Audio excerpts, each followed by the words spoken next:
So welcome to the Doing Business in Western Canada Retail Market webinar. My name is Julie Johnson, and I am the Export Development and Outreach Trade Specialist for the Washington State Department of Agriculture. Today, our webinar will last about 90 minutes with time for Q&A at the end. Please add your questions in the chat box, and we will handle that at the end of the webinar. As a follow-up, I'll send you the slides, also the recording, as well as a study that was written by our speaker today called Doing Business in Canada versus the United States. The last piece of our kind of housekeeping item is if everybody could please mute yourself to keep out the background distractions, that would be great. So it's my pleasure to introduce you to Evan Mangino, Agriculture Attache with Canada USDA FAS office. He will be giving the briefing today. Thank you, Evan. Thanks, Julie. Good afternoon, everybody. As Julie mentioned, my name is Evan Mangino. I'm an agricultural attaché here at the U.S. Embassy in Ottawa, Canada.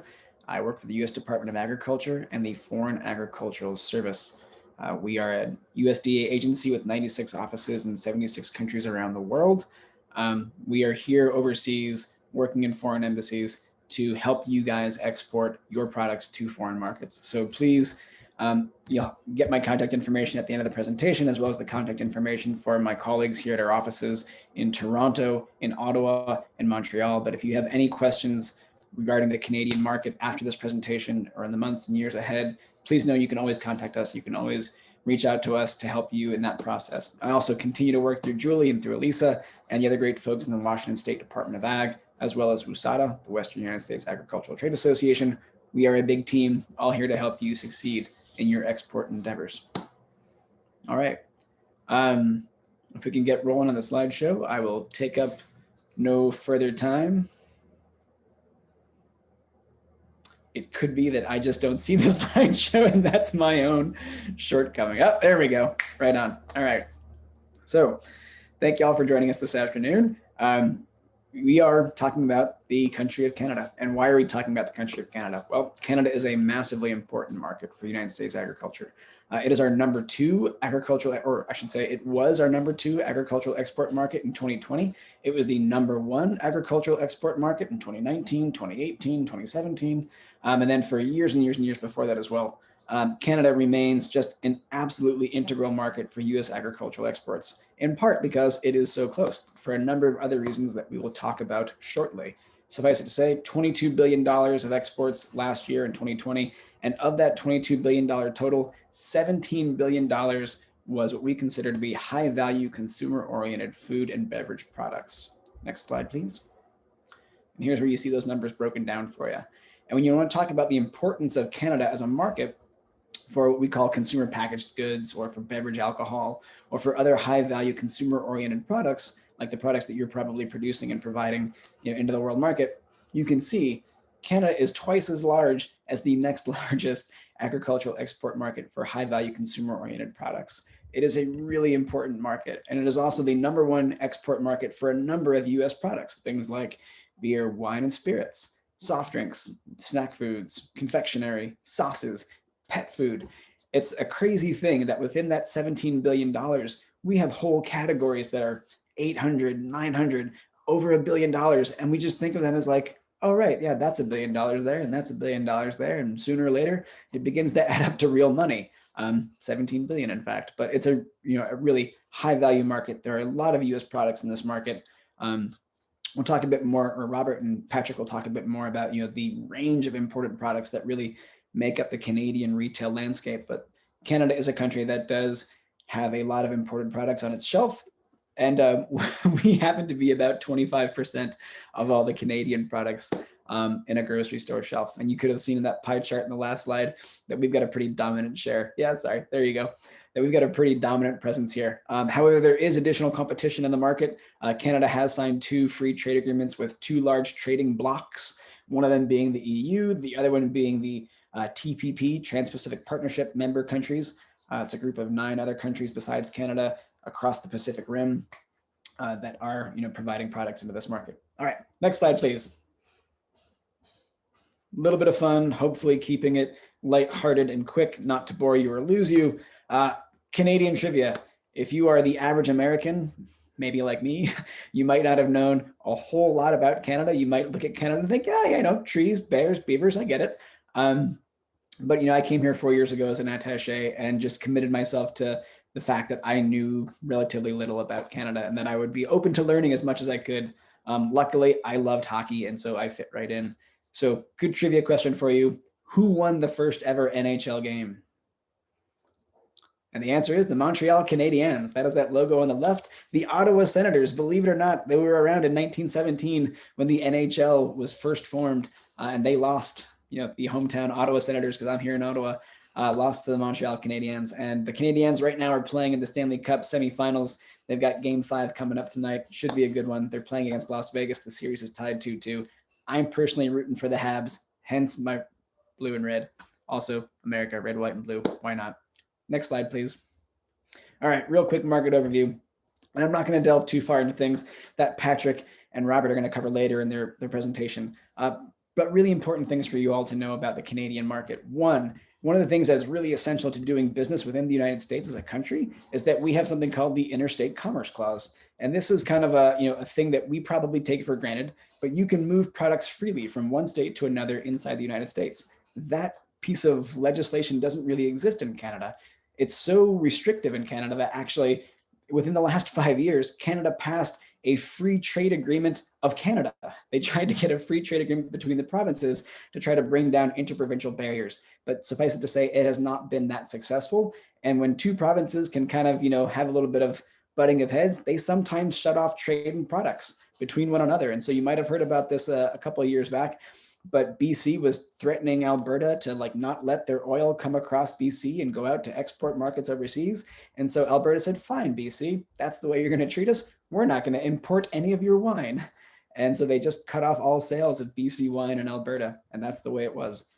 They can get a little crazy, but generally speaking, in Canada, products do flow freely. However, given that it is the second largest country on the planet and that the population is spread out pretty far across the entire width of Canada, transportation prices running east to west can be quite high. And so these arrows running north and south there generally tend to represent the larger flow of trade into Canada, as products can move almost more easily from the United States into Canada than they can, say, from Vancouver to Montreal. Interesting fact, about 90% of all Canadians live within 100 miles of the US border. So lots of Canadians will actually, drive down to the States where they have sometimes a mailbox so they can order things from Amazon.com as opposed to Amazon.ca, and they'll fill up their car with a cheap tank of gas and they'll get a couple of gallons of cheap milk and drive back across the border. These are the kinds of things that we live with here in the Canadian market. What's driving the retail space? What should you know about the retail space? Well, so you have those 5 labels there in the top right-hand corner: Loblaw, Sobeys, Costco, Metro, Walmart. These are the top 5 retailers in the grocery segment here in Canada. They control a very large percentage, north of 2/3 of the entire market within Canada. They are sales monsters, which means they have a lot of pricing power. And Robert and Patrick will talk about that later. Specialty and independents really are a great opportunity for you all for new products coming into the market. The specialty independent retailers are far more likely to take chances on new products and have better terms and conditions. Patrick and Robert will talk about that again. E-commerce, big thing during COVID, obviously. I'll leave it to the boys. Grocery code of conduct, something that they might not cover, but might come up a little bit later. Within Canada, due to the consolidation of retail grocery, there has been a push of late to form what's called a grocery code of conduct to give a bit more bargaining power to the suppliers of products to the retail segment of the retail landscape. And this is meant in part to try to combat the fact that, starting with Walmart last summer and then followed by Loblaw's, supplier fees became a function of doing business here, where the major retailers were trying to recoup some of their investments in fulfilling e-commerce or digital sales. Really interesting process, hasn't played out just yet, but it looks like they're moving towards the adoption of a voluntary code of conduct rather than have something legislated and imposed upon them. What's driving trade here? COVID, obviously. Canada, you might not realize, is still dealing with COVID-19 as if it were late 2020. We are, Canada is leading the world in single doses of vaccinations right now, which is a great point of pride for the Canadian, government. But the second dose process is still around the corner. And so the level of full vaccination is not really where they want it to be, and it's not really where it needs to be for things to reopen fully. So we just emerged from a lockdown here in the province of Ontario, the most populous province in Canada, last week. So things are just slowly kind of inching back to something resembling what they were at the end of last summer when COVID rates were far down. Canada is a nation of immigrants, much like the United States is. 1 in 5 Canadians are foreign born. So there is an increasing diversity of Canadian population that brings with it a great variety of flavors and taste profiles and exposure to all kinds of new foods and things that really is creating, I'd say, a blossoming of the Canadian palate and an expanding of the Canadian palate. Also, don't forget that Canada, much like the United States, is an aging society where you have a baby boomer, chunk of the population that has a greater level of disposable income, looking to, buy products and food products that are, health promoting, that reinforce, good dietary lifestyles. What's happening in Canada on the trend front? It's a lot like the United States in many ways, although I will say that the local trend here in Canada is something that is a bit intense. Canada can be a bit hyper local sometimes because of the degree to which the Canadian, economy feels that it needs to support itself rather than be necessarily just, the 51st state or just the 6th region of the US, grocery retail market. So Canadian consumers and Canadian companies will play into a sense of economic nationalism and economic, national pride by playing up local almost to an extent that, is actually not almost to an extent that is, in my opinion, far stronger than you see in the States.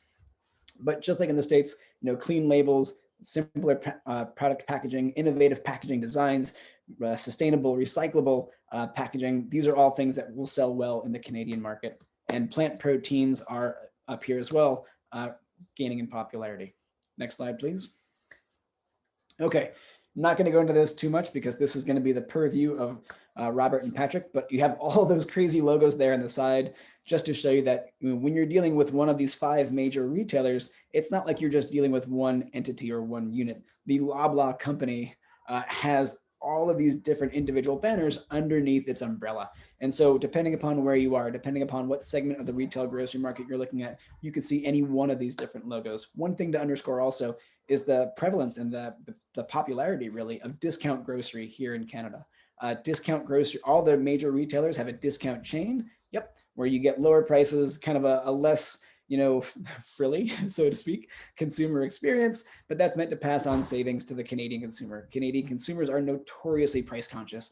And right now, during the COVID pandemic era, at a time of greater economic uncertainty, folks are even more price conscious than usual, which is saying something. So getting into the Canadian market, what should you be doing? Also, I apologize, I can speak a little bit quickly. If you have a problem at any point in time understanding me, please feel free to raise your hand and ask me to slow down. I will do my best to accommodate.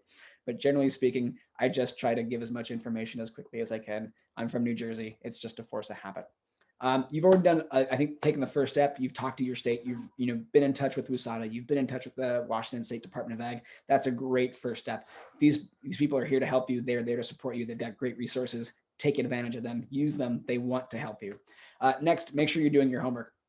That logo that you see there, the GAIN logo, is the Global Agricultural Information Network logo. So my agency, the U.S. Department of Agriculture's Foreign Agricultural Service, has a repository of free online reporting on every market around the world that we are really interested in. And the 2 seminal reports, the real foundation reports that I would put in your hands if I were to meet you in person, would be the FAIRS report, that is the Food and Agricultural Import Regulations and Standards report, as well as the Exporter Guide. These are kind of like, the starting point for any investigation into any foreign market if you're looking to expand and grow your sales into a foreign market. I highly encourage you to go to the GAIN system. All you have to do is Google USDA GAIN and report, and it'll get you right there. If you want to go a little further, you can do USDA GAIN Canada, and you'll probably get the top most popular, Canadian GAIN reports that my office has written.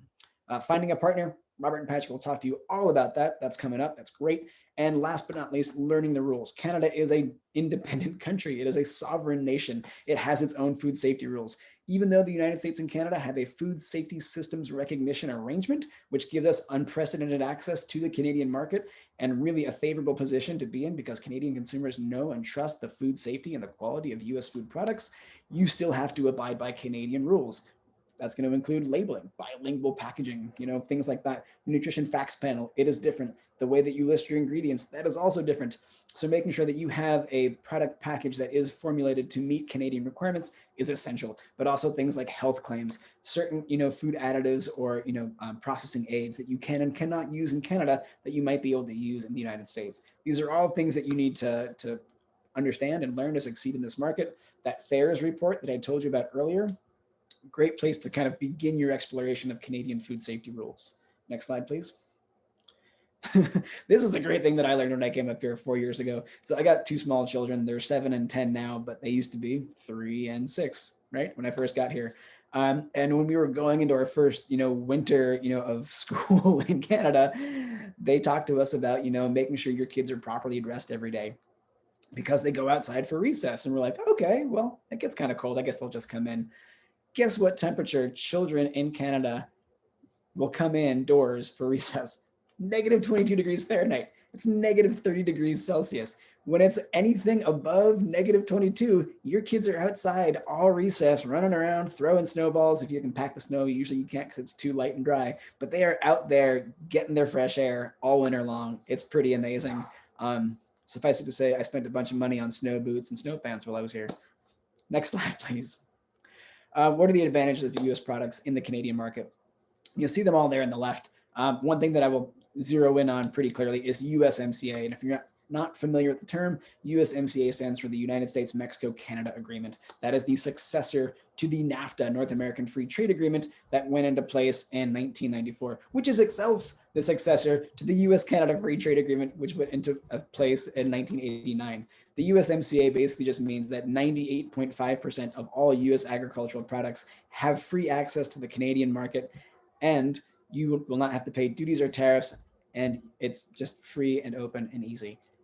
And I have to tell you that one of the great things about the USMCA deal is that it's going to be here for a long time, and nothing really much changed when it went into effect last summer. So even though this new deal has begun in July 2020, it's still like the same old. The one thing that has changed is the it used to be called CBP Form 434. It was the country of origin declaration so that you could get access to that beneficial trade rate. That form no longer exists. That you do still have to make an attestation that your product is an American product and that it does meet the requirements for beneficial treatment under USMCA. But you can find out more about that actually in the text of the agreement itself or in our FAIRS report. We will walk you through it. Really amazing thing. This is what I was talking about before, though. You can see just the sheer number of categories that are in excess of $500 million a year in sales. And it's wild to think about, but we have just huge trade numbers here with Canada and a really dominant market share across a wide variety of those products. Next slide, please. Taste USA, Prenez Goût aux États. I'll leave Prenez Goût aux États because that is our Francophone brand. But our office, the US Department of Agriculture office here in, as I said, we have offices in Toronto, Ottawa, and Montreal, has these 2 brands that we use to communicate the value and the benefits of US food and agricultural products to the Canadian consumer. Taste USA is what you will find in Western Canada. That is, basically this grouping of more than 40 U.S. agricultural trade associations, including USADA, but also including groups like, the Washington Apple Commission, Pear Bureau, the Northwest Pear Bureau, Northwest Cherries, California Strawberry Commission, Florida Tomato Association, all these different groups that are out there, pushing U.S. generic commodities in the Canadian market. We work with them to help educate trade and consumers about the properties and the benefits of working with U.S. products. We have a pretty robust digital platform with more than 10,000 followers across Canada. And so we use that platform to amplify messages, from groups like USADA and from the Washington State Department of Agriculture, and really just to keep, reinforcing that image of, good quality, fresh, local, or at least next best to local when you're a Canadian citizen, because you can't always grow a citrus tree in Canada. In fact, you can't grow any citrus trees in Canada. But so for a Canadian consumer, US suppliers are often their next best to local option for things like rice, citrus, tree nuts, things that just don't grow here. Next slide, please. And what does our office do that can be of benefit to you? Well, in addition to the gain reports and all the research on the market to help you better understand what the Canadian market has in store for you, we do things like, collect trade leads from Canadian buyers and distributors and brokers that are looking for US products. And we filter those back through the Washington State Department of Agriculture and USADA so that they can, find you all if you have the right supply, if you have the right product to meet that demand here in the Canadian market. We do trade shows. So the CL Canada Trade Show, which is not really happening this year in 2021, but will be coming up in April of 2022. Great opportunity to introduce products into the Canadian market. It's the one truly national show, and it alternates between Toronto and Montreal every year. April 2022 will be in Montreal. 2023 will be back in Toronto. We also have had a presence at the CHFA West Trade Show, which is the Canada Health Food Association trade show that takes place in Vancouver every February. Our next opportunity to support a mission at the CHFA West show is likely to be in 2023, but suffice it to say, if you're looking to exhibit there, a great way to bring products into the BC market, into the Vancouver market. Whole range of activities that we also do, but we can talk about that another time when there is more time. Always feel free to contact us. Last slide should be just our contact information. There it is. I will try to stick around for questions and answers, but now I will happily turn it back to Julie to introduce Patrick and Robert. Thanks Evan, for your briefing and insight. That was great. So now I'd like to introduce you to Robert Mortensen and Patrick Heffernan with Rembrandt. Hello, everyone. Hi, Julie. Canada. They leverage an extensive network of partners, including retailers, distributors, brokers, and merchandisers. REM provides smart, simple, and easy to implement strategies to launch or accelerate your brand performance in Canada. Thanks, Julie. You're welcome. So hi, guys. I'm Rob Mortensen, and I'm the managing partner and founder of Rembrandt. So I've been in the packaged goods industry now for just over 25 years. And have started out working in the conventional space and worked with some of the brands that you're probably familiar with, as you can see on the list. Boulder Brands was one of the companies out in Colorado area. Clorox is another one, as well as Ocean Spray. So I spent my first years working in conventional before moving into the natural space and launching some pretty strong brands here in Canada, as you can see from the list of brands above or between Patrick and I. And Patrick, who's on video as well, is joined me as my business partner. Patrick and I worked really closely together at UNFI, where he was a VP in charge of basically the operations and the vendor relations side of their business. Prior to that, Patrick started out at A&P, and that's where I met Patrick, going back those 20 odd years. And A&P now is Metro. He also worked at Sobeys, held executive positions both at Sobeys and Rexall. So a really strong background of category management on the retail side, merchandising, supply chain, and marketing. So it's great for us to be here with you today. And thank you, Julie and Evan, for inviting us, and Lisa. All right, so let's look at our agenda. So today we're going to be very focused in on the Western Canadian marketplace. Patrick's going to kick off with a Canadian overview, though, which is going to talk generalities around Canada as a country. But then we're going to zero in on the West. So we're going to spend a lot of time looking at the competitive retail landscape. So I'll take that part. Patrick will hand it over to me on the retail landscape side, as well as the mechanics of doing business in Canada. I'll share that with Patrick, and then Patrick will round out with an e-commerce insights presentation, and then we'll have a discussion at the end. All right, so just to kick off, just wondered if you knew that these are some products of Canada. So this gentleman here, obviously, if you've never seen him before, he is Canadian. So that's Ryan Reynolds. So is this gentleman, Keanu Reeves. We've also got Jim Carrey, and you might recognize Kim Cattrall from Sex and the City. And also these two, Rachel McAdams and actually another Ryan. So Ryan Gosling from Notebook, you might remember. So these are all Canadian actors and actresses. which even myself, I was kind of surprised on some. We've also claimed to the weekend. I think he was playing at Super Bowl, actually, the last Super Bowl that we watched, and then also Justin Bieber. So I don't know if you know this, but Canadians apparently invented, and good or bad, Hawaiian pizza, peanut butter, and also poutine, which is kind of familiar if you've ever been in the Montreal, Quebec area. I was kind of surprised on this one. California rolls came from Canada, which is, I didn't think for sure that would be one. We also arguably invented basketball. So I know that'll be a big discussion point at some point. But I didn't know this. Garbage bags also from Canada, and insulin was invented in Canada. So just wanted to kind of share that with the team, and now we can kick it off. So Patrick, I'll hand it over to you, and you can walk us through the Canadian overview. Great. Thank you, Rob. And thanks everyone for being here today. Just a quick update. Evan provided a little bit of background on COVID, but it's obviously a big deal still in the world and Canada, and it's having an impact into the retail market. So just a couple seconds on this, but Canada continues to struggle with the pandemic fallout. We are leading vaccine rollout in first dose, but we are lagging behind in second dose, and that's just because of our government's strategy on getting everyone first dose and then following up with the second dose after. So it's we'll see if that works, but it's been doing well. But as a result, the Canadian economy continues in certain sectors to get battered, and in other sectors, for example, like the food service industry is still much of it's closed here in Canada. The entertainment industry is basically closed.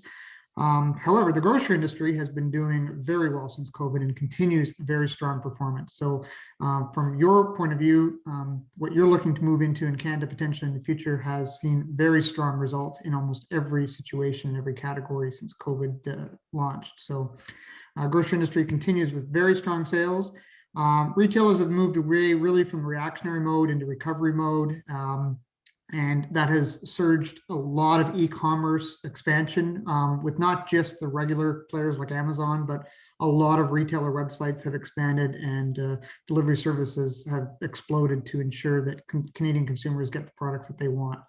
So, but right now, almost all retailers are only viewing products virtually. So they're not making any face-to-face meetings. A lot of that's due to even Canada, we can't make appointments manually. We have to go and do them either through Zoom or Teams like this, but they are being met, and we are getting new products are getting listed, and it's basically, in all intents and purposes, normal. So in that case, but everything's good. From Canada's point of view, just to give you a background on it, a lot of you, some of you may know a lot about Canada, some of you may not know much. We're a very large country, and where that matters is because we have a very small population in respect to the US. So a little bigger in size, but a lot smaller in population. So we have about 38 million, which for everyone who knows, about the population of California spread out over our entire country, which is pretty impressive. But you'll see on the left side that Toronto, Montreal, Vancouver, we have highly urbanized population base. So Toronto is here in Ontario, really close to Ottawa, where Evan is based. Montreal is in Quebec, which is our French-speaking province, Vancouver and Calgary. But those four cities make up a huge chunk of our population. And that means that all the other people living in Canada, who are very small, but are spread out dramatically into much smaller and smaller cities. And if you know anything about Southern Ontario, you'll see that a lot of the little towns and cities that are making up that small one are actually part of Toronto. They're just a larger, there's like suburbs of Toronto. So Toronto's actually a lot bigger than it even looks on here. So it's closer to about 12 million people that surround the greater Toronto area. Anyway, the next slide, Rob. When you talk about the provinces here in Canada, you'll see that this is how we kind of look at the provinces. Maritimes are the four provinces off to the right. On the Atlantic coast, very small, Nova Scotia, New Brunswick, Prince Edward Island, and Newfoundland. Quebec is its own province, very large, and all French speaking. We would also add that it's somewhat militant in its French language ability. So they actually have French police, language police, that they make sure that all the labels are made in French, signs, everything, correspondences in French, etc. Ontario is our most populous province, where we are here, where Rob and I are based. We don't consider the West to be the 4 provinces. What we usually consider the West is British Columbia, which is its own province where a lot of the population live. And then the prairies are the 3 provinces in between British Columbia and Ontario, being Alberta, Saskatchewan, and Manitoba.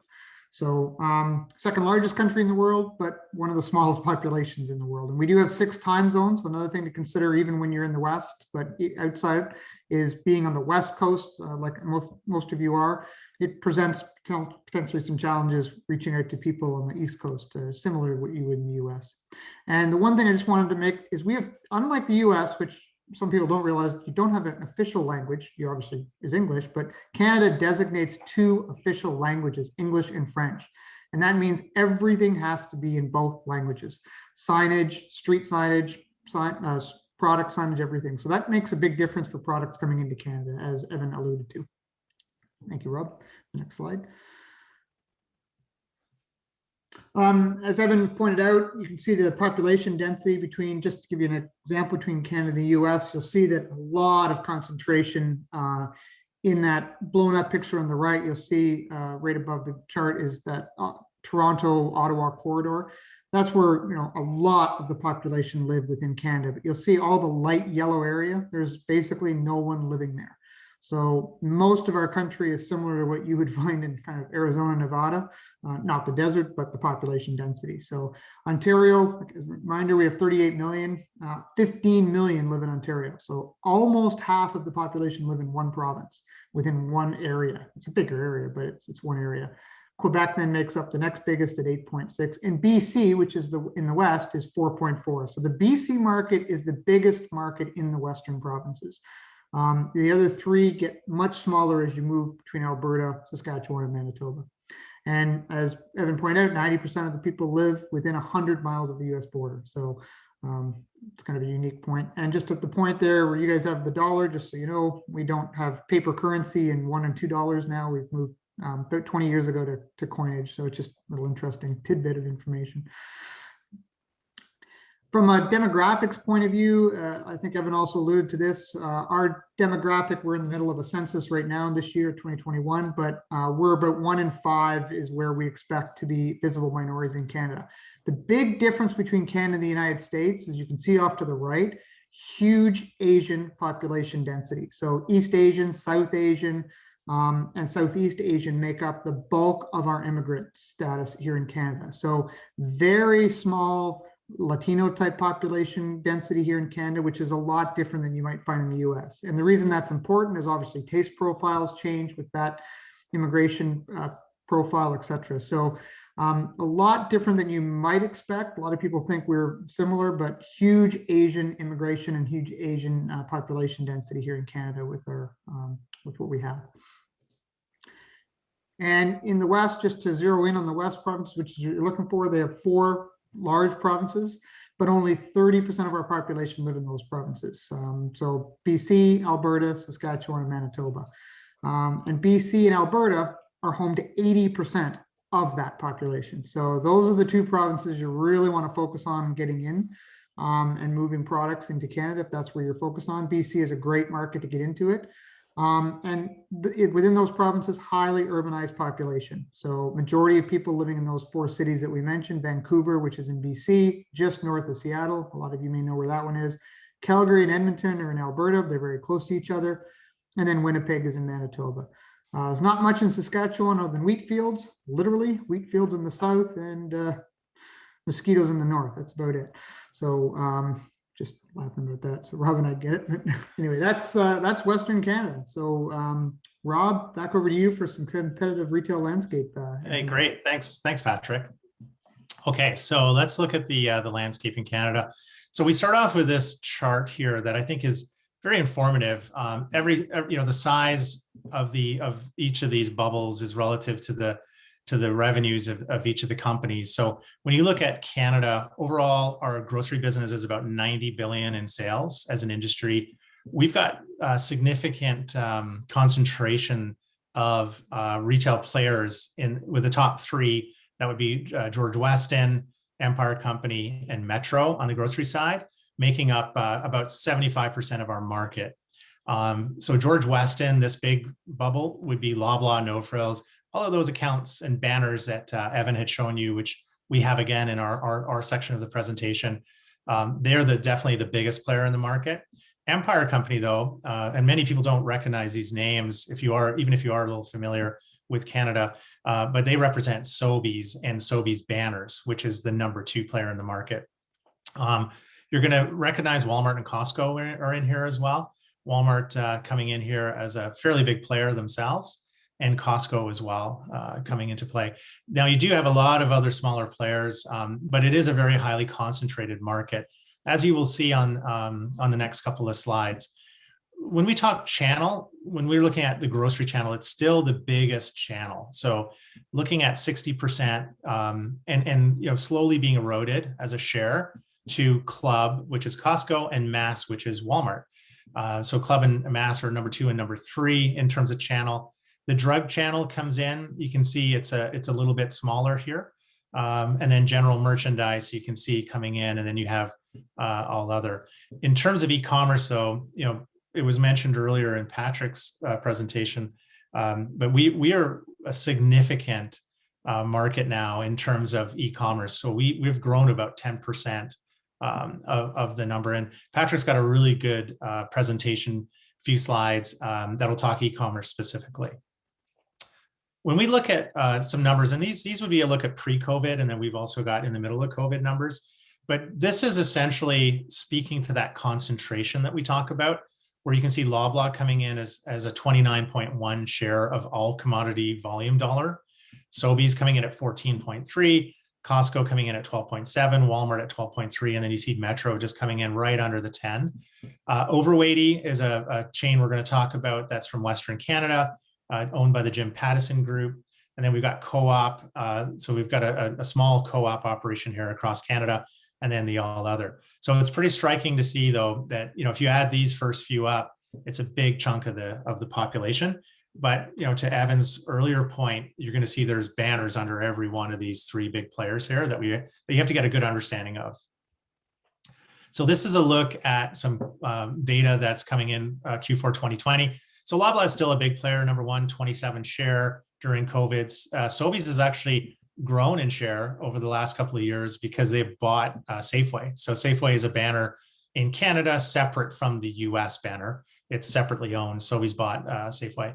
Number 3 is Metro, so coming in at 11%. These 2 are national players, Loblaw and Sobeys. Metro is more regional. They're Ontario and Quebec, if you can remember from Patrick's chart. Costco and Walmart, again, big players.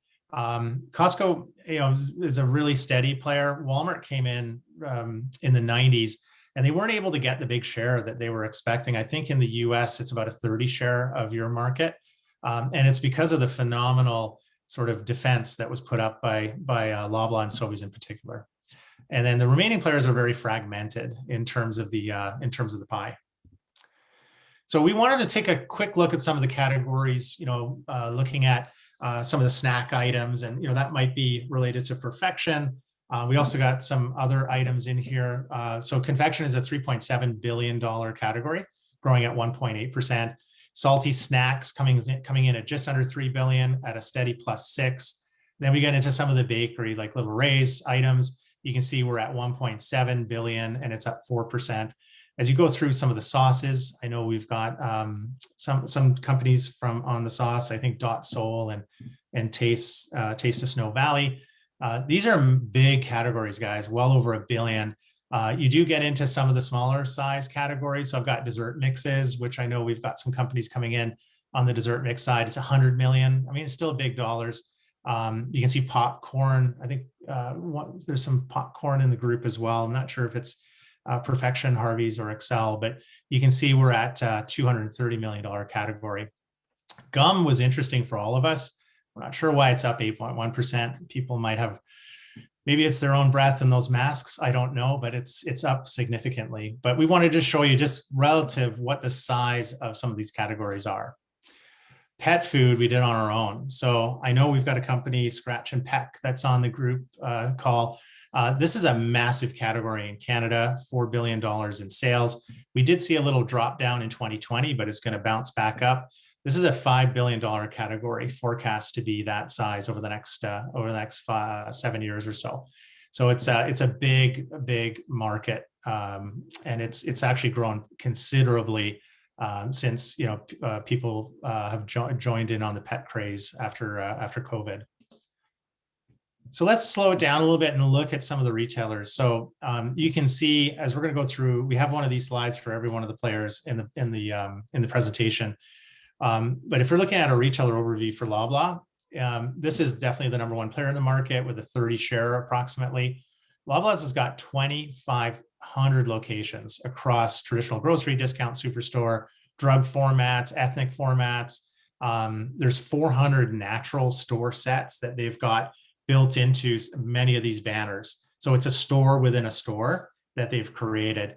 And then we sort of gave you a countdown here. So you can see this for every one of the customers. We've got Provigo in at 300 stores, our No Frills at 250.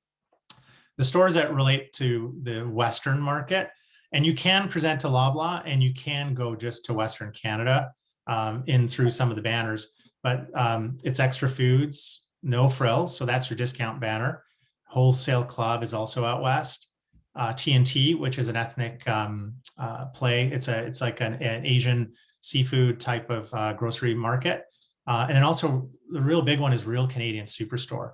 Those are some of the banners that you do find out west. And there's a total of 169 stores across the west around these banners. And you might look at and go, it's not a big number, but the Real Canadian Superstore is a massive outlet, and it goes head to head with Walmart. Things to know about Loblaw, which you're going to come across as you're going through the market, is they're a very big player, Canada's strongest player in private label. They're considered to have one of the world's best programs in private label.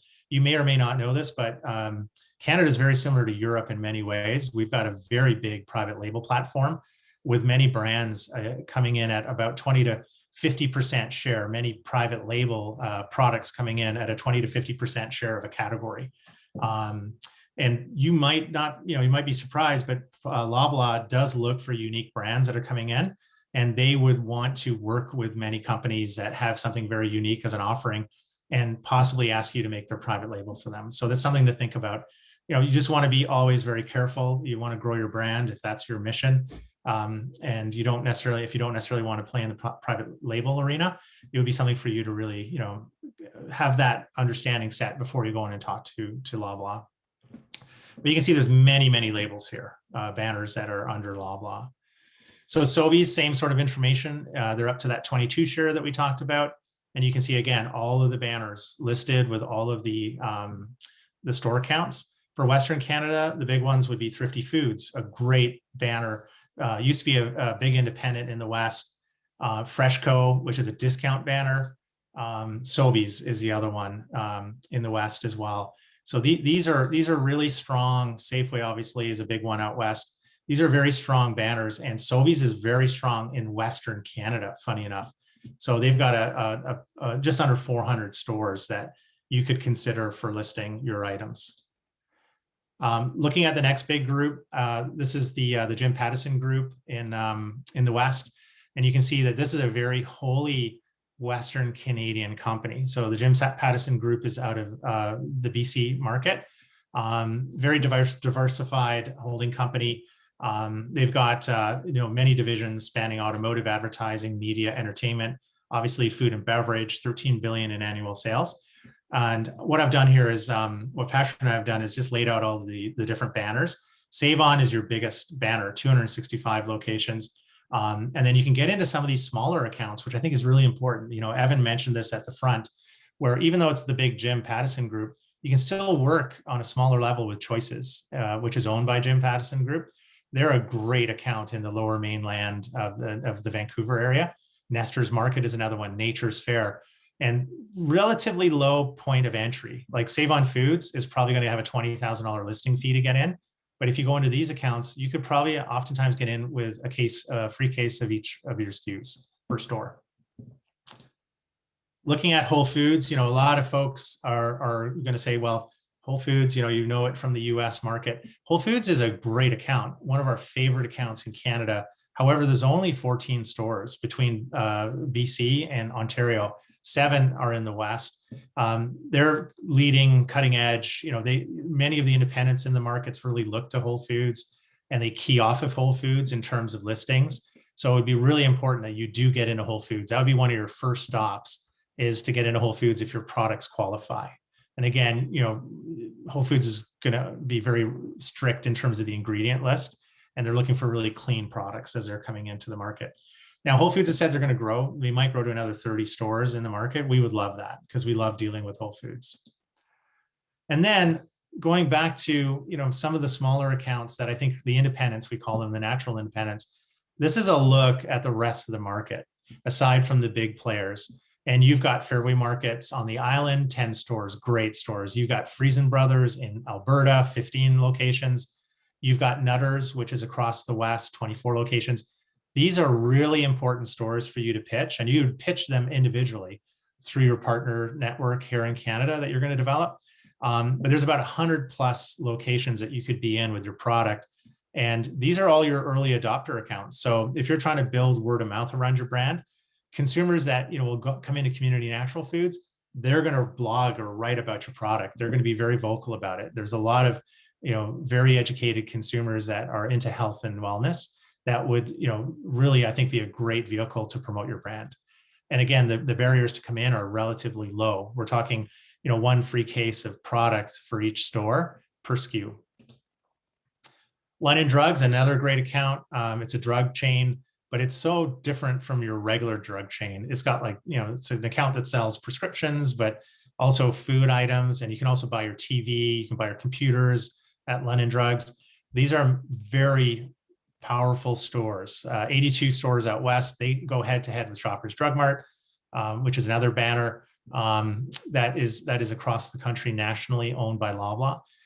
They've got a very well developed beauty department. They're into a lot of other different types of categories as well. The only downside to London Drugs is they don't have any frozen product, and they don't have really much of a chilled platform so it's really difficult sometimes because they don't have very extensive grocery offerings. Walmart, I think many of you obviously are familiar with Walmart. So Walmart Canada, though, operates completely separately from the US. They're headquartered in Mississauga. They came into the market in '94. There's 343 supercenters and 65 discount format stores, so just over 400 locations. Typically, though, when you go in, you're pitching a brand nationally with them. I don't think that they do a lot of regional work, like in terms of putting a product just in the West versus, the efficiencies of their supply chain is really a national supply chain. In the West, Costco, great account. So we've got 2 different head offices. There is a Western office in British Columbia. You can see that, just over 30 locations, great operator. The thing you're going to want to watch, though, is as you're going through your plans for Canada, watch closely how you operate with Costco, because they have a slope that they require in terms of the cost per 100 mil that might interfere with your retail pricing in grocery, because grocery takes about a 30 margin or a 40 margin. Costco Club takes about 14 margin. So something to think about. And then Walmart, Costco, and Loblaw, they all watch each other very closely. So you're going to have a plan in terms of who do you go to first. Patrick and I always recommend going to grocery first. And that way you can really test your product out. And then you can go into the club channel, you can go into Walmart afterwards. All right. So Patrick, how am I doing for time? Am I on plan? Pretty good. Okay. So 10 more minutes, Rob. 10 more. Okay, perfect. So let's go on to some of the mechanics of doing business. And this is going to be related to everyone on the call. And I'm hoping, Patrick and I are really hoping that this helps you guys out in terms of some of the tools that you need as you're entertaining coming into the marketplace. So just right out of the gates, Canada is considered the first international expansion out of the US market for many US consumer-based products. We're a unique country, Evan already talked about it in the front, that, companies that treat us as a separate company as a separate country as they're coming into the market, I think will do better, because, there's a lot of things to consider outside of just language and labeling and whatnot. It's it does deserve a lot of attention because you are coming into a unique country, and there's a lot of regulations that you got to think about as you come into the market. In terms of our sales, the grocery business represents 90 billion in sales, growing at 14% in 2021, which is significant. That's a huge number off of a huge base. Health and wellness continues to drive growth, and the natural organic market is around 6 billion. So we're growing at +10 in that marketplace. In terms of some of the things to think about as it relates to the mechanics is you're going to want to develop out your 4 Ps strategies. So without getting into too much here, I think for anyone on the call, you probably have already done this for your business in the US. I would highly recommend that you plan this out for your business, obviously coming into Canada. Pricing is a big one. You're going to have to figure out your retail pricing, and you're going to have to factor in foreign exchange, and you're going to have to get an understanding of what the competitive marketplace is like here. Many companies that Patrick and I work with, there is a bit of absorption of that foreign exchange as you're calculating what your suggested retails will be. But make sure you understand what the margin expectations are of the retailers. Incremental sales and profit is really what the buyers are looking for in terms of unique products coming into the marketplace. Mainstream products versus premium players. So know where your product sits on the spectrum. What's the role of your product in the category? Get some insights in terms of your sizing. If you're having a little bit of trouble absorbing some of that FX, maybe you come into Canada with a slightly smaller weight on your product. So like if you were coming in, with a pound of something, you might want to cut that back to 340 gram instead of the 454 gram. And also, you're going to work with grams and metric. You're not going to be working with your imperial. That's a big point to think about. Promotions in terms of coming into the marketplace, retailers expect you to promote your product. So they're going to be looking for 16 weeks of promotion on average and a minimum 10% deal. So understand the seasonality, we're going to help you a little bit, obviously, over the next few slides around trade spend and what to expect as you're coming into the marketplace, but you're going to want to have your promotional calendar ready to go. In terms of placement, know where you want your products on the shelf. It may not work for you in this market of Canada as it might have in the US in terms of where you put your product. So that's something to also consider. Canadian buying behaviors are slightly different in some areas than they are in the US. So it's important to have that plan. Now, one of the most important things coming into Canada is you do not want to be a Me Too product. You don't want to compete with those local players that are in the market because they'll beat you on price pretty well every single time. So when you come in, having a strong, what we call USP, unique selling proposition, is really that requirement because space is such a premium. It's so limited here with buyers looking for the right product to replace a poor performer in the category. They don't want to bring a brand that they're going to take a risk on that may not even deliver the same sales as what was taken off the shelf. So if you're going to check the boxes, you're going to have a brand that's on or ahead of trend, is superior, and has got a proven taste profile. You're in a segment specific certification model. So you've got organic. If you're organic, gluten-free, keto, have your certs available. And, it's something that Patrick and I really find is underestimated in the marketplace here, but having a compelling brand story is a really key selling ingredient of your product. So if you have a really great story, don't be shy to tell it. And then sustainable packaging also is checking the box. So, if you're in a unique package that is, highly recyclable or is compostable, that's going to be a big deal for us here. The stronger the USP, what does that mean? Well, you get on the shelf, number one, up here. But then in terms of negotiating with your distributors and your broker partners, you can get some really great cost breaks if you have a really compelling story to tell on your product. So it's really important on the USP.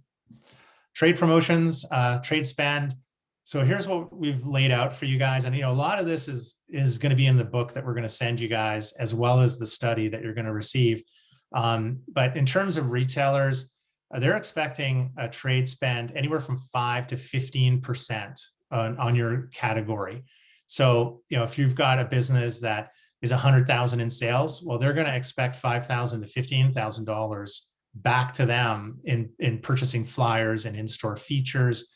So if you're planning to average out at about 10%, that'll be good.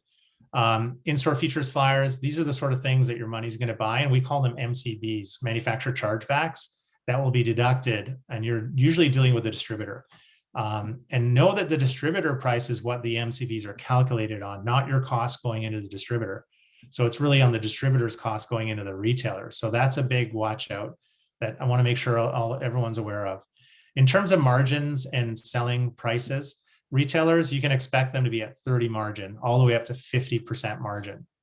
And they book those margins. In terms of distributors, the distributor is going to want to take 25 to 33 margin. Now, if you have a really strong, unique selling proposition, you're not going to end up on the 50 or the high end, the 50% or the 33 or 25. I would expect you guys to negotiate from there. So, in terms of the distributor taking 25 on a dry item, if you've got a really unique product, I would want you guys to negotiate at 20%. So you'll save 5, even go down to 18 if you've got a great product that you're confident is something unique in the marketplace. Don't be shy to negotiate. FX we talked about is a factor. So most retailers are pegging at 1.37, even though the FX right now is 1.2, 1.23. So they put a buffer in there. So know that when you come in, don't go to what you think it is. You got to ask. You have to ask, what are you pegging at? It's also important to understand your catalog price of your product. So, one of the fatal things that Patrick and I see, we know that in our business, there's a very low success rate with some brands and a very high fail rate. If you're not watching these nickels and dimes and even pennies, this is where you're going to get into trouble, especially when you're outside of your regular market. So understand what your catalog price is of your product in the distributor catalog. And know that your price through distribution, if you're going direct in with some accounts, know that through distribution, you don't want your chain price to be any more than 15% lower than what you're selling into the independent channel, because you'll ruin your independent business. They're going to look and they're not going to feel competitive, and they're not going to support your brand. And know that chain accounts are very protective of retails. So, Loblaw, you can't speak retail price points. You're going to have to talk about value and not, retails. And that's a whole other story, but something that we want to make sure you guys are aware of. All right, so we get into some fun stuff here. Listing fees, which we in the US, you call it slotting. So many retailers will require a listing fee. So you're going to need to know, you're going to have a budget as you come into Canada. Conventional chains are really expensive versus natural. So if you're going to come into it with a conventional product into a conventional chain, some of those chains are charging about 100,000 plus a SKU. Now you can get into the natural channel. The maximum that's being charged is Loblaw. And again, you remember on that slide, it was 400 locations. They're charging $15,000 a SKU. That's the maximum. But know that the chains, which is really good for, I think, Patrick and I and our business and our partners, is that many chains are moving to an annual percentage fee versus the lump sum. So what does that mean? That means that they're going to charge you 2% or 1.5% ongoing. You can always bury that in your trade spend. But if you have to come up with this lump sum money, it's a lot of money. Let's say you're launching 5 SKUs. You're looking at $250,000 in a mix of conventional and natural products in the West or nationally. That's a lot of money to put on the line. So by going into an annual percentage fee, I think it's a lot better for many new brands. Now, also understand that you're going to want your return on investment. So, if I were you, I would plan out 3 years and say, okay, when do we start making money? And if you're not making money after, I would say, the first year and a half, 2 years, then you got to really consider, is this the right thing for your company and your brand? All right, so I'm at 2 o'clock. I've got a couple more slides here, and then I'll hand it over to Patrick. Program fees, many large retailers require program fees. These are fees that are called co-op and O&A funds. So they'll deduct those automatically if you're going in with those larger retailers. So what you're going to want to do is you're going to want to leverage to get as much support for that spend that's coming off automatically. And if you're going to have a price increase, know that you shouldn't plan on coming into Canada and expect a price increase before the first 5 years upon entry. And the reason that is that these retailers, they have their own private label platforms. They will challenge you on every instance that you want to claim an increase. And it could be on your ingredients, on your packaging. These retailers know all the prices. So, plan on that, not being something that, you're going to want to take a price increase in the first 5 years. So some fun guidelines. If you're pitching to retailers, be prepared, understand the category, who your competitors are, and when the review dates are for each of your target customers. Learn as much as you can about the buyer and their retail strategy. So what's the banner all about? Leverage your unique selling proposition, identify the gap or what your role in the category is going to be. They love your story. I'm sure they will, have that story nicely laid out. Ensure your costing will deliver on their margins. So if you know going in that they're looking for a 38 margin, make sure that you're delivering that 38 margin. And then you're going to want to support your brand with promo, lay out your marketing plans. That's important. So, whatever you're doing in terms of demos, digital, social media, make sure that you've got that laid out. And then prepare to negotiate your listing fees. Some people say there's no negotiating. I always think there is. And then number 9 is follow up, follow up, follow up. Okay, so next 2 slides, and I'll hand it over to you, Patrick. So brokers are hugely important in Canada. They're widely used for their scope, their experience, or relationships. They've got really great reach and geography, and they're synonymous in the food industry. They're utilized by about 75% of CPG companies in some capacity. Although there's a large number of brokers that participate in the market, 4 really stand out, and these are some of the bigger ones. And every one of them, well, 2 of them actually have smaller divisions that are natural. So you've got Acosta, which owns natural specialty here in Canada, very similar to the US. Advantage is conventional. They don't have a natural a division. Crossmark doesn't have a natural division, but Concord has Indigo. So Acosta NSS and Indigo Concord are 2 of the more popular players. And they play a much different role than a distributor. So know that companies typically have a distributor and a broker in Canada. The brokers are focus. They should own your strategy and help you in a very meaningful, focused way. Distributors have multiple brands, so it's really difficult to get their attention. And then my last slide before giving it over to Patrick. This is a look at the mechanics of business around broker strategy. So these are the players in the marketplace. We've got a red arrow that signifies which ones are Western brokers. So you can see we have the big players, conventional large brokers. You're probably not going to be dealing with these. You're going to be dealing, I think, with much of the natural brokers. So Indigo is from Western Canada, but you've got NSS and Marsham as well. And then you have the medium brokers like Siva Stevens is a good group in the West.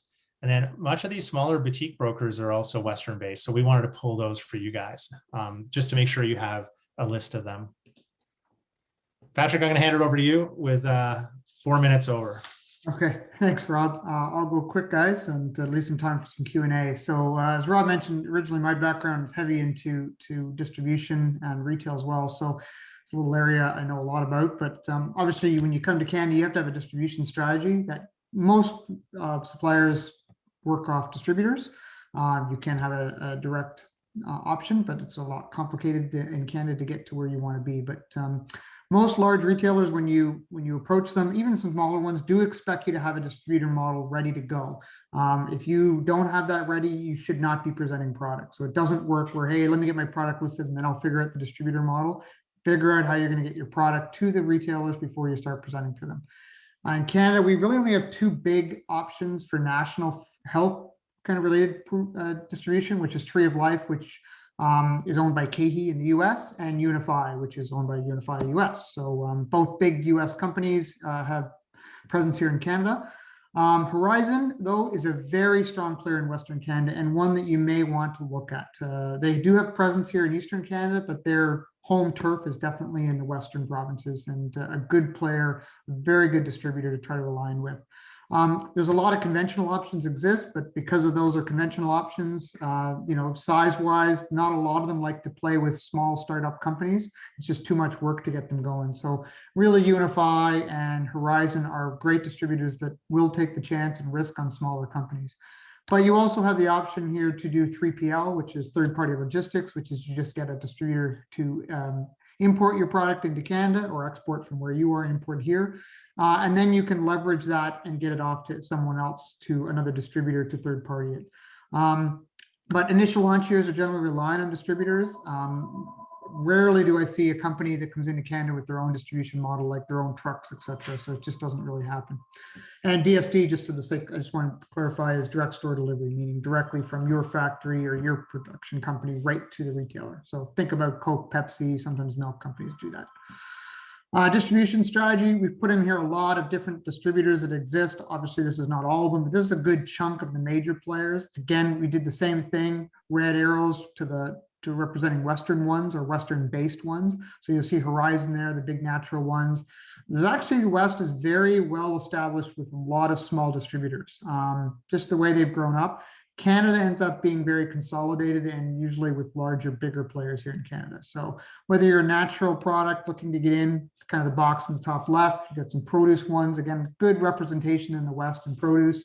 You got conventional ones in the middle, whether you're a beauty product. In Canada, there isn't a lot of distributors that do everything. So that could be good or bad, but like UNFI in the US does everything. In Canada, they really only do food. They have a produce Patrick, division. Yep, 5 I'll minutes. give you your 10-minute warning. Thank you. Yep, you're welcome. And then here you can see there's obviously C&G is convenience and gas distributors. So obviously there's distributors focused on that channel, meat distributors and packers, food service, some of them you know from the US, Cisco, GFS, etc. Aramark, Compass, and Sodexo are more institutional-based, airport-type-based food service distributors. Again, US-based, but very strong presence in Canada. Frozen distributors, very pervasive in Canada, but I will warn you that Canada is very tough on frozen distribution. We are lacking frozen distribution, especially in the East. We just don't have enough space. We've been just slow to catch up and keep up. So if you have a frozen product, it can be a challenge for smaller companies. And obviously there's a whole bunch of 3PL options. These are just some of the larger ones. Quebec, we won't talk about because it's a separate market, but if you go into that market, we do recommend you use someone based in that market because they are like a country within a country. And obviously there's some omni-channel distributors, but really important to nail down that strategy. Just quickly, when you're looking for partners, as a lot of you do, so how do I get in? Like, what's my first choice? You talk about Canadian packaging. We really recommend, we don't have any ownership to this company. It's just one that, Unify uses, Whole Foods uses. There's a lot of big companies that use this company. What they do is it's very simple turnkey solution. You give them their URS product, a picture of it, they review it and give it back to you and Canadianize it.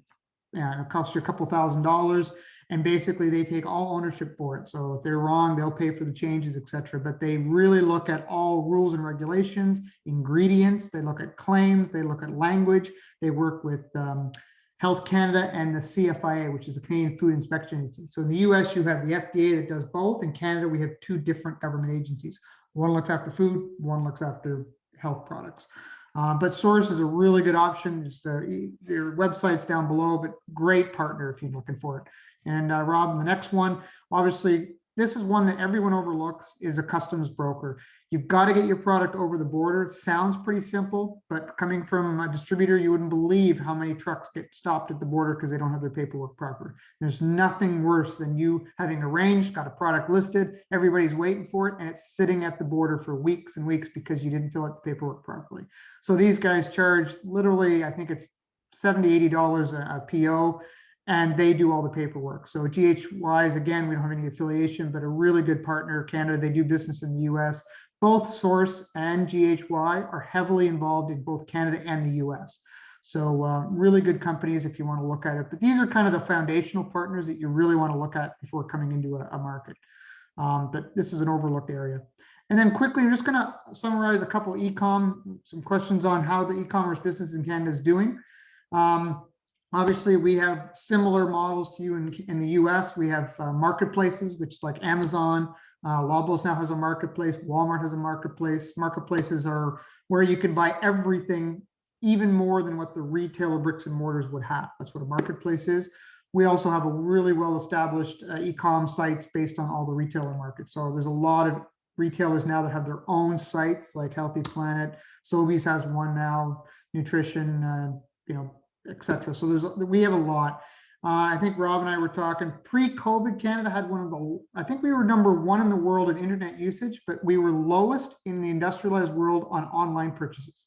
That has completely changed. At the end of COVID, a year later, we have gone from 1.8% up to almost 12% now, online purchases of total. So now on the next slide, I'll show you how big that's growing.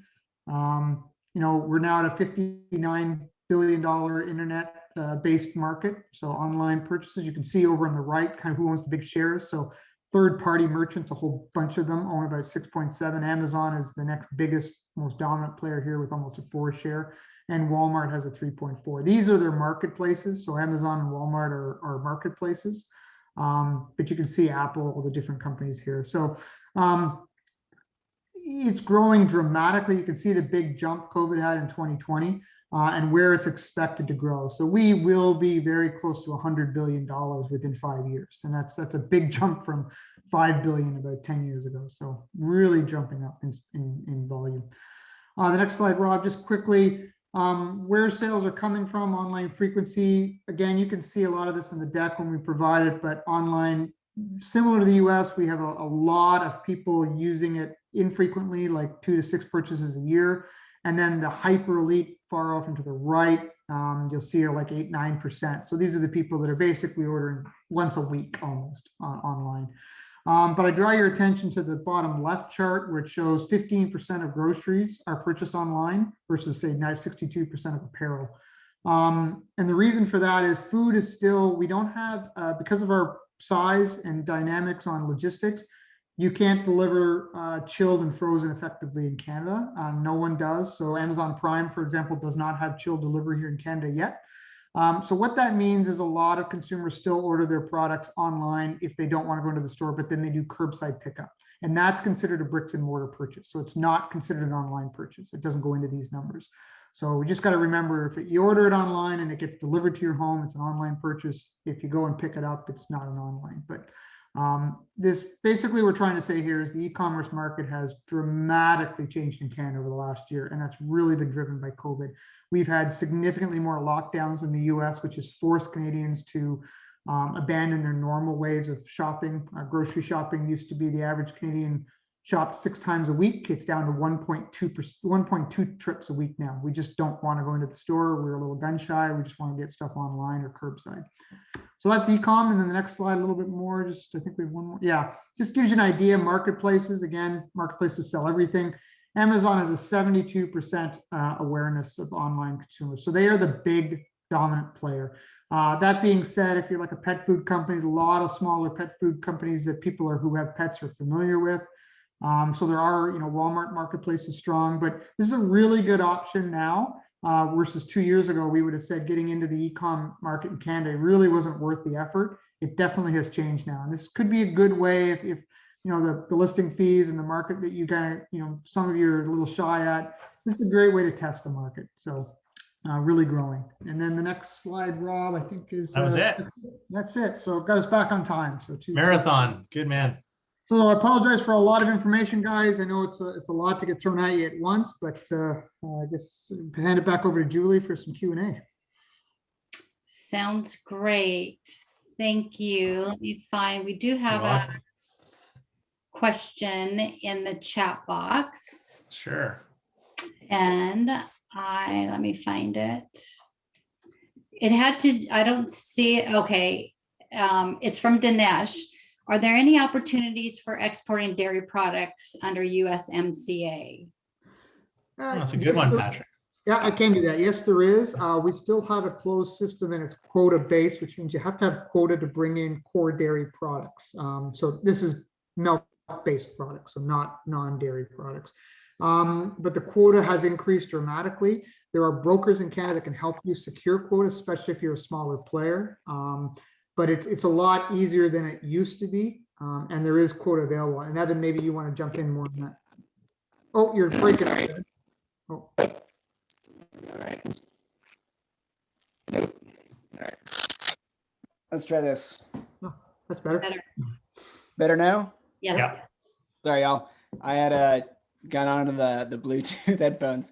Yeah, and I don't mean to contradict, and I'm sorry if this comes across as a bit whiplashy. I will caution against the dairy product expansion train just because USMCA was the best deal that the US government could get with the Canadian counterparts at the negotiating table.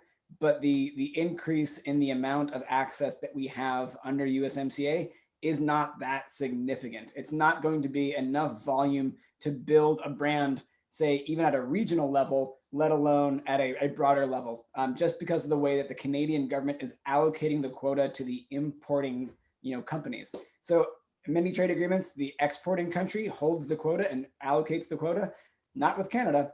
Canada gets to make its decisions on how it allocates the import quotas to segments of the importing population. And we're actually challenging Canada at the USMCA. So kind of like a little mini version of the World Trade Organization, we are disputing the way Canada is allocating the dairy quota across all 14 tariff rate quotas. And these 14 tariff rate quotas cover everything from fluid milk for drinking to cheese to ice cream to, dry whey powder. And we're basically saying, Canada's not playing by the rules of the agreement by giving 80 to 85% of those quota allocations to Canadian dairy processors. And basically these quota allocations, even if the importer doesn't, or the quota holder doesn't import the product themselves, they can sell that quota on a secondary market, which can add anywhere from $2 to $5 a kilogram to the cost of your product coming into this market. So if you're really interested in putting dairy products in the Canadian market, I would highly encourage you to reach out to us. It is a challenging endeavor, and we would just want to give you some, good, sober advice before you go down that road. Sorry, Patrick, that's a lot more sober and a lot more dour than what you were offering.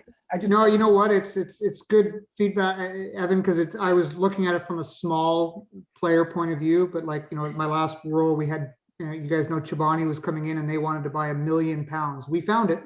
So they got it and they're coming into the market hard and heavy, but it wasn't easy. And Evan's absolutely right. Canada puts a lot of roadblocks up to make sure it's not easy. So I agree with you, Evan. It's doable, but I would caution heavily against it. It's just not easy to do. Yeah. Good. Okay, thank you guys. So the next question's from Bauman. After the first 5 years, how many weeks of lead time is required to change the price? Okay, so we were just basically wanting to make the point. If you're coming in, do all your numbers crunching so that you don't have to take a price increase, at least for the first couple of years. Listen, you can get your price increase through, but if you're at Loblaws and if you're at Sobeys and Metro and Walmart and the big chains, they will dissuade you. They will delay you. They will push you off. So it's something to be really careful of. And it was more a point, Bowman, for us to sort of impress upon you guys to do the number crunching and do it as well as you can. And if you do have to go for a price increase, no, it's not going to be easy to get it. Like that was just really one of the warnings that I would share. Patrick, I know you probably have more to say. Yeah, from a retailer point of view, it's not that they, 5 years is just exactly what Rob said. It was just our guideline, because if the US generally, and any other market really in the world, you want to put a price increase through every year, every 2 years, it's no problem. Generally retailers, hey, great, it's a great way to make a little bit more profit per item every year, right? Canada takes an exact opposite approach. They're so hyper competitive, it's considered a negotiating issue, and they just simply refuse. And it's really struggling for American companies to understand why they do it. Canadian companies have no better access to it. So it's one of those, unique aspects of Canadian retail that's very troublesome to people. But to answer your question, you need to give 12 to 16 weeks notice. That is the rules for most large Canadian retailers. It's 12 to 16 weeks notice. But Rob and I will tell you, it is not unusual for that 12 to 16 weeks to be dragged out to 26 to even 2 years before they actually accept it. Right. So we've had at Unify, when I was there, we had American companies that have been fighting price increases for over 2 years to get it in. So they will do, and the big guys, if it's kind of that negotiation approach. You don't negotiate really well with Loblaws. We've had small vendors that have said, well, then I won't ship. Loblaws just delist. No problem, we'll delist you. So they don't like it when you push back, but as long as you do your research, you present your cost increase with all the valid reasons, and you work with whoever your partners are, you can get price increases through. It's when the Canadian companies look at you, if they feel you've mismanaged something, they look at it and basically say, it's not my problem. right? So if you've suddenly had to hire a whole bunch of people, or you've decided to buy corn from someone that's not off the market and the corn market is flat, but you're buying corn from some local farm and that price has gone up 200%, they will challenge you and say, look, buy your corn somewhere else then, because that's your problem. So Now, but it's Pat, not we should let Bowman know though, if you're coming into the market and you're staying at the independent level, you're not going to have any trouble. Like if you want to put a price increase through Choices and Nature's Fair and all of those players, you should be okay. And you just want to be careful that you're competitive still at the shelf. But know that if it's the big guys and you've built your brand with them, they're going to push back. Just expect that. So the next question is actually from Bauman, also it has to do with labeling. So are Canadians required for food service items, considering the pack is not visible to consumers? If yes, can Canadian label go on the outer box as the box is the selling unit? So Pat, I don't know what your thoughts are on that. I mean, food service is a lot less restrictive. Yeah, I know this one from food service in my Unified days. So Cara right. Foods. Yeah. You don't need bilingual language labels on food service, provided it's only food service. A lot of companies make this mistake where they make a product and they sell it for food service, and then they go, "Hey, Loblaws, do you want to sell it?" Well, no, now it's a retail pack. So you're bringing in a 20-kilogram bag of cranberries and you want it for restaurants. Yeah, English only is fine. Now, understand that may be challenging in some of the Quebec market. Yeah, but that's one small market in Canada. But legally, you don't have to worry about labeling in food service. English is fine. Yeah, and there's no. Usually, you don't put claims. You don't put a whole bunch of other stuff that would show up on retail packs and stuff. So sorry, Evan. I'm sorry. Oh no, another ring. That's all. The other thing I was going to say too, like to Bowman and anyone else who wants to know. The answer to the question, hey, can I over sticker and bring it into Western Canada because Quebec's so far away? You can do it, but it just doesn't show so well, especially when you're up against other brands that might be competitive to you in the marketplace. We would recommend you do it right. And, just go through the expense of getting the right label and it'll give you a true representation of how your product's going to do in the market instead of the over labeling and re-stickering and things like that. And generally over labeling, Canadians were we tend to think that you're hiding something. Why did you sticker over the label? Right? So Canadian retailers tend to hesitate buying stuff that's over labeled. They think you literally see it in store, people have pulled it off. What's underneath there that you're trying to hide, right? We're just quirky a little bit. Yeah, we don't trust a lot. We're not trusting. Except our government. Somehow we trust government. I don't know where we trust our government. Yeah. Okay, so I'm going to move on. We've got still a couple more questions. Okay. So Corey from Excel. Are products fortified with added vitamins and minerals in demand, or do consumers learn more? Do they lean more into specific supplements such as, an example, vitamin C? Rob, I think fortification's okay, Patrick. Like, I was thinking about gluten-free. We have to fortify. If you have a gluten-free product, you have to add minerals and whatnot. Yeah, I think it's okay. Yeah, I was just going to say, Rob, certain products you have to fortify, like flour and certain meat products. So you got to watch it. There's actually Canadian regulations that say you must fortify. And then other products, and you're right, Rob, like waters and stuff. Yeah, that we're putting incremental vitamins and minerals in a lot of stuff. So Canadians are not much different from US consumers, where, hey, if I can get vitamin C added to my water, I'm fine with it, right? So, but I would say that's the big difference, is that the Canadian government mandates that some products must be fortified, which is really shocking to some US companies when flour. Evan mentioned it, like it's strict here. Like the government sort of is a big brother watching everyone to make sure that, we're not putting into our stomachs anything that they might deem would be harmful. So a little bit restrictive that way. On the fortification, though, I will also note the interesting thing. We have a great reference section in our FAIRS report about fortification and about which products need to be fortified. We can link you to all the stuff that's in there. So if you look in the FAIRS report, you'll find it. One really interesting quirk, in Canada, they put vitamin C in milk, but you can't put vitamin D in milk, which I find utterly fascinating, because in the US, A and D gotta be there. In Canada, D not permitted, C okay. And we're like, I don't know that I've ever seen vitamin C in my milk, but it might be there without me knowing it. That's why we're all pale. Isn't that D for the sun and light? Yeah, it's like we're all pale, like all the winners that we have. And yeah. Any other Okay. questions, Julie? Oh, yep, I've got more questions. Sure. So this comes from Ravneet with West Coast Berry. So on a single ingredient item, what is the likelihood the large retail chains create a private label of your product? And then it says Loblaws. Oh, I don't like Patrick. I think on that one, that's a hard one to Well, answer. single ingredient would be how unique the single ingredient is and how big that retailer believes the market is. So when I used to run private label for Sobeys, and that was the first thing I used to do is how big is it? If it's not big enough to worry about, I'm not wasting my resources. So that's the kind of the catch 22 here. If you know, or you're early adopter. So if you're developing product that's early on, I don't have data, I'm not going to worry about it. And then after 5 years, I see your product has crept up to $200 million. I might be drilling a private label on it, but you know, for 3 years, I'm not worried about it, right? So hopefully that answers your question, but it's kind of product by product, item by item, and retailer by retailer kind of decision making. So I would say, Pat, West Coast, bring it in, man. Bring it in, build it out, enjoy it for that first few 5 years, whatever. And then if they come and knock on your door, I would entertain it, but you've already got your brand out there. That's the good thing. But single ingredient is sometimes hard to protect as a brand, though. That's the only problem It really too, is. right? Yeah, it really is. Unless you have some unique like a processing. commodity. Yeah. Yeah.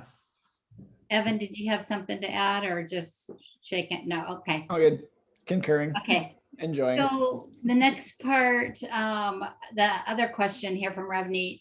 So also, can USA nutritional fact table labeled products enter Canada if they are used strictly for food service?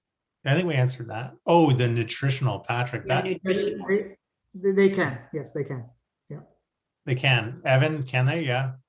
Yeah, they can. Yeah, that's my perception. There's a big deal earlier on in COVID when there was that big transition from food service Oh to yeah, I retail, remember that. and CFIA granted an exemption for food service packaging. However, if it was going to end up at a consumer, point of purchase, Destination. Yeah. they needed to have a compliant label on it. So like, yeah, you can move it into retail provided it has Canadian labeling. So it didn't actually help the US products very much when they were coming into food service. They couldn't be reallocated to that retail channel the way Canadian food service packaging could.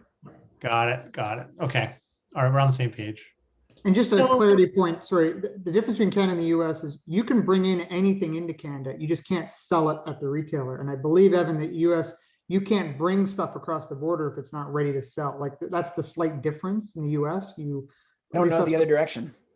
Yeah, so someone at Unified told me we can't, the FDA doesn't allow you to bring stuff in that's not ready to sell. But Canada, you're actually allowed to bring it in. You're just not allowed to put it on the shelf. It's kind of weird, but that's just how we work. Yeah. Hey, Julie, we also have, like, for the team, there's other slides in the back of the deck that we didn't talk to, but we just thought it'd be interesting for you for your team to have it. So I'm just sort of sliding through some of them. We got some shots of shelf, like, we know there's certain types of companies that are in certain categories. We went and took some shots at the Western street level to give you guys like a good look at what's out there. So that's great. Yeah, that'll be really really cool. Did you cover the cost of butter? Yeah, the cost of butter. Yeah, what the heck, scary. Anyway, okay.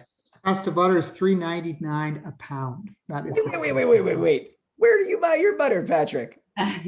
Cost for the price is $4.49 per pound. $4.49 retail, $3.97 is the cost. Believe it or not. Yeah. Because I was going to say, my local grocery retailer here, if I go to buy a pound of butter off the shelf, it's like $6.50.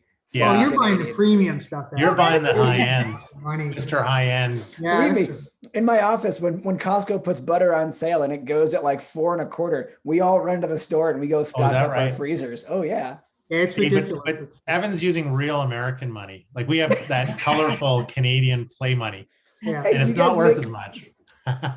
Interesting tidbit. Canada makes the currency for 70 countries around the world. Yes, we do. Out of Winnipeg. Yeah. Oh, really? Oh, good fact. Yeah. The Winnipeg Mint. Oh, it's a good spot. Printer of choice. Any other questions, Julie? Yeah, that was it. And we're actually right at 11:30, which I can't believe. Yeah, I had some canned questions we didn't even have to go to. So there we go. Great. All right. So I want to thank everybody for participating. I think this was great. The conversation was great. The questions were really great. Great. So now I'm going to just everybody have a great day. And I want to All thank right. everybody for joining us today. Thank you, everyone. Thank you. Thank you, everyone. Okay, Cheers. bye. All. Take care.